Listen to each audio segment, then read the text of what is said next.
Did you do it? Did you really find him? Yes, Captain. Excellent. Then our efforts have not been in vain. At long last. So, you found him encased in stone outside a lava flow area? Approximately 2 miles from this location. Well, at least he's safe, and the de-rocking cycle seemed to be a success. Clumsy stallion, he falls right off a platform and gets encased in stone in a lava flow. In hell! I remember it like it was yesterday. We would do something I want to do, which happens to be lava surfing in an active war zone in the pits of hell. You made a promise and I'm gonna keep it because that's true friendship. Or I could just leave you here. Fine, jackass. That's the spirit. Here, catch. Ooh, nasty. I don't quite remember it happening like that. Oh well, how long until he wakes up? He should be waking up within the hour. Good, and I can only assume he'll be in a good mood knowing he's back in good health. Give me one reason why I shouldn't end you right here and now. All this shooting, it leads to nothing but senseless violence. Ah, my favorite kind of violence. If you strike me down now, I shall become more powerful than you could possibly imagine. Okay. Crap, if you kill me, we won't be able to collab together again. And why would I want to collab with you? Because friendship is magic? And because you're riding in a convoy in the middle of nowhere on an unknown desert planet, and without me you can never get back to Equestria? Ugh, fine. But I'm choosing the episode. Fair enough. A Rockhoof and a hard place. Hey, anything the guy with the gun says. Whew. Glad we could put this whole thing behind us. Yeah. By the way, you should seal the leak coming out of that water tanker. Actually, it's an oil tanker. Good thing you saw that, otherwise, even the slightest spark could have caused it to explode. Can you imagine if that exploded right now? And with how close I am, that could have caused me some extreme, horrible pain. Yes, that would have been disastrous. Indeed. It sure is great when everything just goes your way and you never get your comeuppance. You hear me, world? No comeuppance! Also, where did you get that uniform? You were naked last time I saw you. I hate you.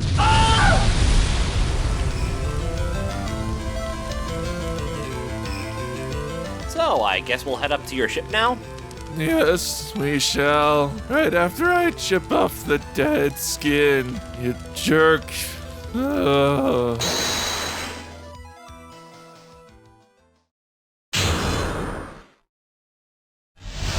Rockhoof joins in the excavation of his past village. Hold it!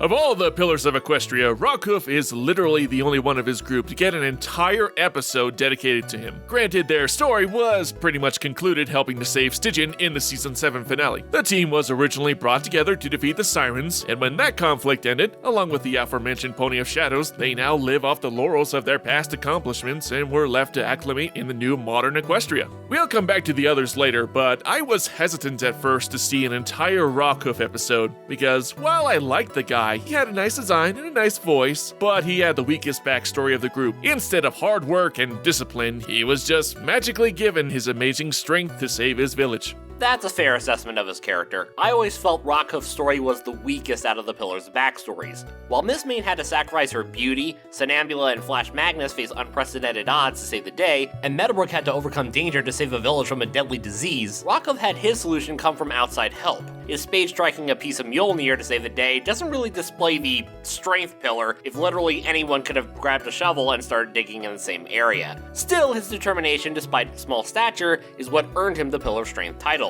Unfortunately, that strength has possible dangerous consequences as he nearly destroys an archaeological dig to where his village used to be. Stop that! But that's what this is for. Now it belongs in a museum. So do you.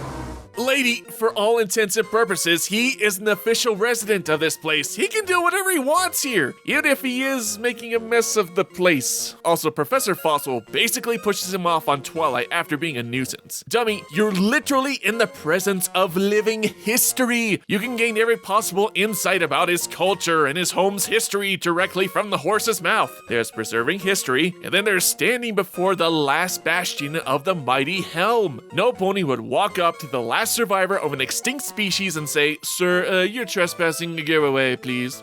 Stupid.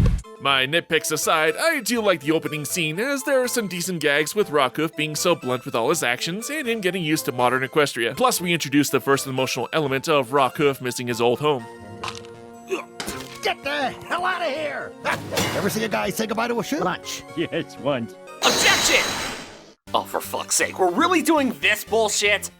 Okay, for those who don't know, because the video had to be placed in private mode for obvious reasons, I mentioned in the Shadowplay React, I was actually glad that when the pillars reacted to the modern world, it wasn't something out of Bill and Ted's Excellent Adventure, where historical figures get into zany situations at a shopping mall. They just took in the sights and absorbed the new culture slowly. Glad that only lasted 21 episodes, as he doesn't have a clue how the world works. Aside from telling stories, all of his actions fall under MCU Thor drinking coffee. This drink, I like it. I know, it's great, right? Another! Objection! Your Honor, I present... Ow! I didn't even say anything! Let me guess. Your badge? No. Ow! My brains! You got like a golf bag of those on that podium? Indeed I do. You'll never know when someone needs a gaveling. Now then, let's move on, shall we? I think I'm bleeding. Rockhoof becomes the new professor at the School of Friendship. Hold it! So, one of the more interesting ideas this episode brought forth was creating this little cute kinship between Yona and Rockhoof. In this episode, this is the first time since joining the School of Friendship that Yona has found some creature she can relate to. Both are strong, boisterous, a little clumsy, but are very enthusiastic characters. The young six left their homes and comfort zones to attend a school far from their families and friends. Of the young six, Yona is the most eccentric of the kids, thus it's understandable why she would have the most difficulty fitting in. Now comes this legendary colossus of a stallion who she can relate to, who's accomplished such great feats in his lifetime. Now, admittedly, this idea isn't completely realized as they don't have extended interactions until the end, which would have been another good opportunity for developing Yona's character. However, these little scenes here and there of Yona ecstatic over Rockhoof does add that little extra emotional strength to the episode. And this is a Rockhoof episode, so again, it's more of a minor nitpick. Need a little excitement? Step into a Slim Jim! Well, I'm your new theory and defensive friendship teacher. Oh, he'll be replaced by the next episode. Ooh, maybe they'll get an actual Timberwolf. Or perhaps the legendary mythical Esquilax, a horse with the head of a rabbit and the body of a rabbit. Or maybe even a Jedi or possibly a Twi'lek. I don't know. Either way, the sword of Damocles hangs over his head. Oh, so it's a class about stories, is it? Stories, yeah. And we never, ever get homework. Oh, hey, Teach, Twilight also lets us, smoke pot and get totally baked off our flanks. It's for science. Yeah. Yeah, we can totally drink and get smashed. Also for science. Good. Yes! Best school year ever! Oh yeah! But in all seriousness, the students do take a liking to him, even if Gallus isn't in character. The story of the Ursa Major keeps the class engaged as he destroys half the classroom in the process. Hopefully the school is insured. Though a great aspect with Rockhoof is just how energetic of a storyteller he is. Dodge! Thrust! Shovel throw! There fear some fangs at my throat!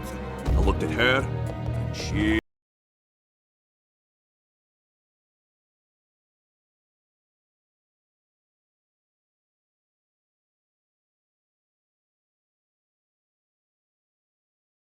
The great detail about one of his greatest battles, and his performance is animated and it really draws the audience in, giving us a lot of entertaining and funny moments. The animation of all his movements are fluid with lots of unique poses and some great facial expressions. True, but it doesn't last long though, as he mistakes dragonfire breathing for actual fire.